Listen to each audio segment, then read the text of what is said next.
আল্লাহর দেয়া ফিতরাতকে যেন আমরা প্রিজার্ভ করি, আমরা সচেতন হই। এখনই যদি সচেতন না হই, ডিজাস্টার আমাদের জন্য অপেক্ষা করছে।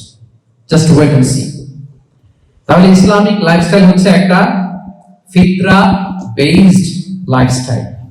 এই ফিতরাকে আমাদেরকে প্রিজার্ভ করতে হবে। তাহলে তিনটা পয়েন্ট বলে ফেলছি অলরেডি, যদি আপনাদের মনে থাকে। প্রথমে কি বলেছিলাম? হালাল, হালাল দিয়ে জীবন সাজাবো। 2 নম্বরে প্রোডাক্টিভিটির জন্য কি করব? রাতে দেরি করে ঘুমাবো, তাহলে আগে আগে ঘুমাবো, ফলে আগে আগে ঘুম থেকে জেগে কাজ শুরু করবো। 3 নম্বরে ফিতরা, মানে আল্লাহর দেয়া প্রাকৃতিক যে নিয়ম, মানে আলোর সাথে সাথে আমার জীবন শুরু, আলো নাই আমি ঘুমায় পড়বো। কি বলেন? উন্নত দেশে তো তাই হয়। জাপানে আমি কয়েকবার গিয়েছি, আগে আগে ঘুমায় পড়ে। ইভেন আমেরিকাতে আমি কয়েকবার গিয়েছি, অনেক অনেক শহরে 8টার পরে সুপার শপ বন্ধ, 8টার পরে ঘুম মেলা। আমরা হাঁটছি কোন দিকে? আমরা একটু নিজেদেরকে প্রশ্ন করি। তাহলে 3 নাম্বার হচ্ছে ফিতরা বেসড যে লাইফস্টাইল, এটার দিকে আমাদেরকে ফিরে আসতে হবে। 4 নাম্বার হচ্ছে মডেস্টি, শালীনতা। One of the core values of Islamic lifestyle. এই শালীনতা আমরা হারাতে বসেছি। মডেস্টি বললে অনেকে শুধু কাপড় চোপড় নিয়ে চিন্তা করে, যে ছোট কাপড় বড় কাপড়। Modesty is not about only clothing, but also your behaviour, your dealing, your overall character. শুধু আপনি মডেস্টি, শালীনতা বললে কাপড় চোপড় নিয়ে চিন্তা করবেন না। এটা আপনার মডেস্টি ইন ইউর স্পিচ, আপনার কথার মধ্যেও শব্দ চয়নে মডেস্টি থাকতে হবে, আপনার বিহেভিয়ারে মডেস্টি থাকতে হবে, আপনার ডিলিংসে মডেস্টি থাকতে হবে। এই শালীনতা আমরা হারাচ্ছি। তার বিপরীতে আমাদের সমাজে অশ্লীলতার প্রসার হচ্ছে, লাজুকতা হারিয়ে যাচ্ছে।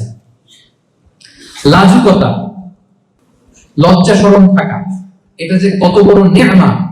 যেই জাতি একবার এটা হারিয়ে ফেলে, আর কোনো কিছু দিয়ে জোড়াতালি দিয়ে এটা তারা রিভাইভ করতে পারে না।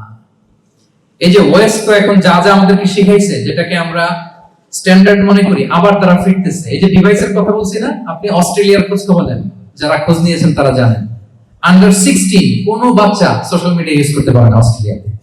1 মাস অ্যাপ্লাই করে, কান্ট্রি ওয়াইড অ্যাপ্লাই করে দেখায় ফেলছে। Facebook, including Facebook, WhatsApp, Twitter, TikTok, 10টা অ্যাপস যেগুলো বাচ্চাদের মধ্যে এডিকশন নিয়ে আসে, এগুলো সব বন্ধ।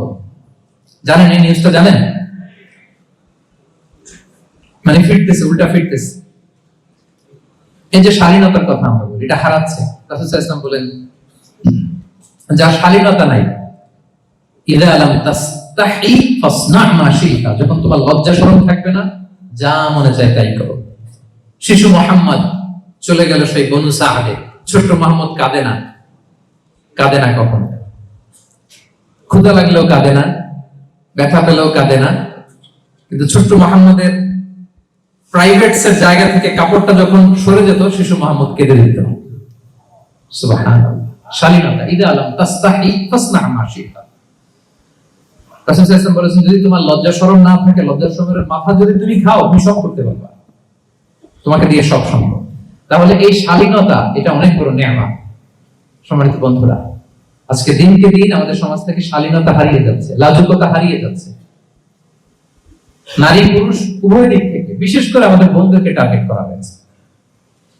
নারীদেরকে, আমাদের বোনদেরকে, তাদেরকে প্ররোচিত করা হচ্ছে, তাদের সামনে আইডিয়া হাজির করা হচ্ছে যে যে নারী যত বেশি নগ্ন হতে পারে, সে তত বড় সাহসী নারী।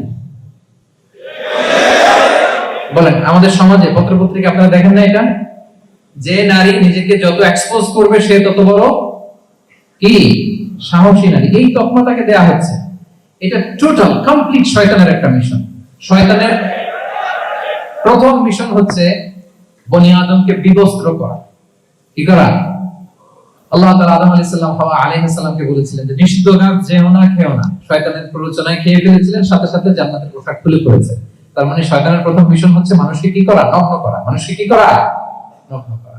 তাহলে আমাদের বোনদেরকে এমন ভাবে তাদের সামনে উপস্থাপন করা হচ্ছে, প্ররোচিত করা হচ্ছে, এবং বলা হচ্ছে নগ্নতার পথে যে বেশি হাঁটে, সে নাকি তত সাহসী নারী। নাউযুবিল্লাহি মিন যালিক। তাহলে এই যে মানব জাতিকে বস্ত্রহীন করা, এটা শয়তানের একটা মিশন। তার বিপরীতে ইসলাম নারীকে সম্মান দিয়েছে, সম্মান করেছে। যে ঘরে প্রথমে কন্যা জন্মায়, খায়রুকুম মান বুকিরা বিল উনসা, সেই ঘরটাকে আল্লাহ তাআলা বরকতময় করে দেয়। দুই সন্তান তো দুই জান্নাতের দরজা ওপেন। দুই কন্যা সন্তান, তিন কন্যা সন্তান তো তিনটা জান্নাতের দরজা ওপেন। সুবহানাল্লাহ।